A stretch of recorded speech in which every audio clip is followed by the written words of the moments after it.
Hello everyone, and welcome back to our channel where we explore fascinating tales from around the world. Today, we're diving into a beautiful Vietnamese legend that explains the origin of a beloved summer fruit. This is the story of my aunt Tiem and the very first watermelon. Our story begins long ago, during the era of the HNG kings, the legendary founders of Vietnam. Among the many people in the royal court, there was a young man named my aunt Tiem. He wasn't born into royalty. He was an adopted son of the king. But from a young age, aunt Tiem showed remarkable intelligence and a tireless work ethic. He was resourceful, clever, and never shied away from a challenge. King HNG saw this great potential in his adopted son. He trusted aunt Tiem with important tasks and often rewarded him generously for his efforts. Aunt Tiem's life was one of comfort and privilege, surrounded by the splendors of the royal palace. He had a loving wife, a beautiful family, and the respect of many in the court. However, aunt Tiem had a strong sense of self-reliance. He believed that his success wasn't just a gift from the king, but also a result of his own hard work and perhaps a little favor from destiny. One day, during a casual conversation, he remarked, "All the wealth and fortune I have today are blessings from heaven. Even if heaven were to take it all away, my own two hands and my mind are enough to build a life for my family."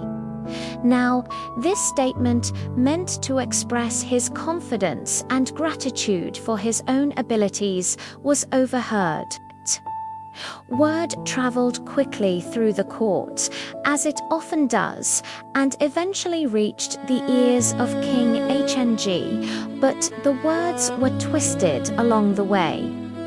The king didn't hear a statement of self-reliance, he heard arrogance. He perceived aunt Tiem's comment as a sign of ingratitude, believing his adopted son was disrespecting the royal favor that had given him everything. The king's disappointment turned to anger. How dare he, the king thought. After all I've done for him, he believes he owes me nothing. He thinks he can survive without my grace. Let's see if that's true. In a fit of rage, King HNG made a harsh decision. He ordered my aunt Tiem, along with his wife and children, to be exiled. They weren't just sent to a remote village, they were banished to a desolate, uninhabited island far out at sea. They were left with only a small amount of food, just enough for a few days, and no tools to speak of. As the boat sailed away, leaving them on the sandy shore, aunt Tiem looked at his worried family and the vast, empty ocean around them. His world had crumbled in an instant. Life on the deserted island was a brutal struggle for survival. The first few days were spent desperately searching for fresh water and edible plants.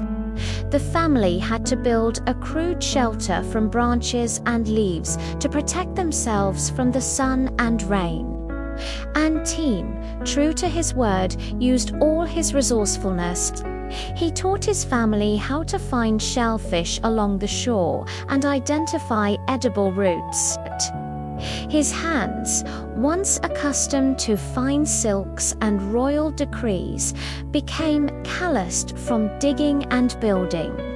Days turned into weeks and weeks into months. The initial despair gave way to a quiet determination. They had survived, but it was a meager existence. One afternoon, as Tiem was scanning the horizon, he noticed a flock of seabirds flying overhead. One of the birds dropped something dark onto the sand. Curious, he walked over to investigate. It was a handful of small, black seeds he had never seen before. Instead of dismissing them, a spark of hope ignited within him. He thought, if a bird can eat this, perhaps it's a plant, and if it's a plant, we can grow it.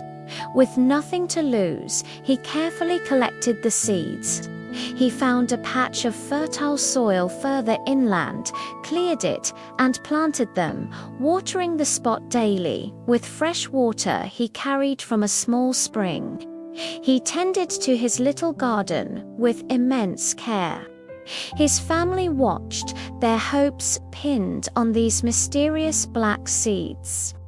To their amazement, tiny green shoots soon pushed through the soil.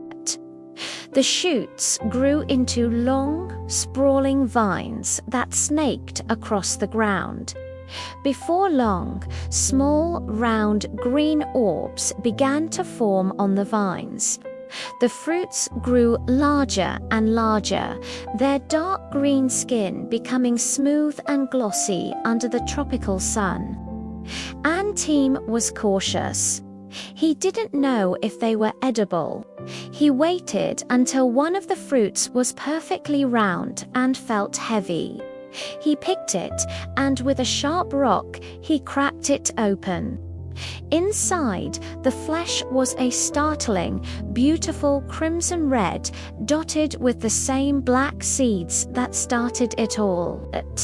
A sweet, refreshing aroma filled the air. He took a small, hesitant bite. The taste was incredible. It was sweet, juicy, and incredibly refreshing, quenching a thirst he didn't even realize he had. He gave some to his wife and children, and their faces lit up with joy. It was the most delicious thing they had tasted in months. Tiem decided to name this wonderful fruit Dahu, or watermelon, literally meaning western gourd, because the seeds had come from the west with the birds. They now had a sustainable source of food, and a delicious one at that.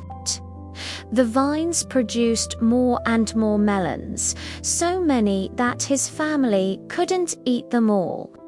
This is where Tiem's ingenuity shone once more. He didn't want this gift to stay hidden on the island. He had an idea.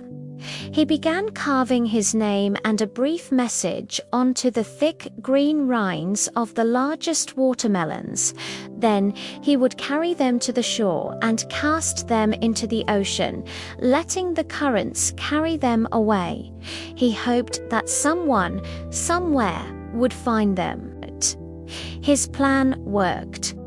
Far away, sailors on a trading ship spotted a strange green ball floating in the water. They fished it out, curious. Seeing the carvings, they were intrigued. They cut it open and were amazed by the sweet red fruit inside. They had never tasted anything like it.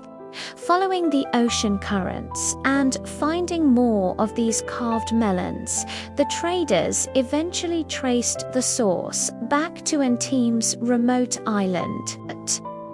When their ship landed, they were astonished to find not a deserted island, but a thriving little homestead with a family and fields of sprawling vines bearing the amazing fruit. A trade was quickly established. The merchants brought rice, cloth, tools, and other necessities, and in exchange, Tiem gave them his precious watermelons. Word of the Melon Island and its delicious fruit spread like wildfire among seafarers.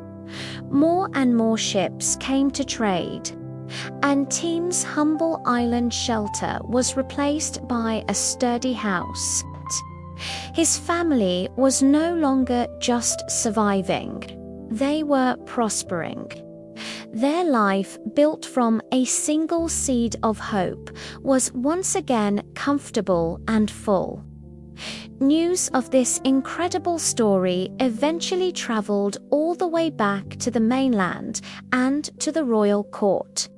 When King HNG heard about a man named Tiem, who had turned a deserted island into a prosperous trading post using a fruit no one had ever seen before, he was stunned. He realized his mistake. Tiem wasn't arrogant. He was truly capable, resilient, and virtuous. He had proven that with hard work and a clever mind, one could indeed create their own fortune. Filled with remorse and admiration, the king sent a royal ship to the island. He officially pardoned Tiem and invited him and his family to return to the mainland. The reunion was emotional. The king apologized for his hasty judgment, and Tiem, showing no bitterness, graciously accepted. When he returned, Tiem didn't just resume his life at court. He brought watermelon seeds with him. He taught people all over the kingdom how to cultivate this amazing fruit. The watermelon, or daehu, became popular throughout the land, cherished for its refreshing taste. And so, the legend of Tiem lives on. To this day in Vietnam, the watermelon is more than just a fruit. It is a powerful symbol of good luck, resilience, and the pioneering, hard-working spirit of the Vietnamese people. It reminds everyone that even when faced with exile and hardship, a little bit of luck and a lot of determination can turn a barren island into a paradise. Thank you so much for joining us for this incredible story. What did you think of Tiem's journey? Let us know in the comments below. If you enjoyed this legend, please give this video a thumbs up and don't forget to subscribe for more tales from around the world. We'll see you in the next one.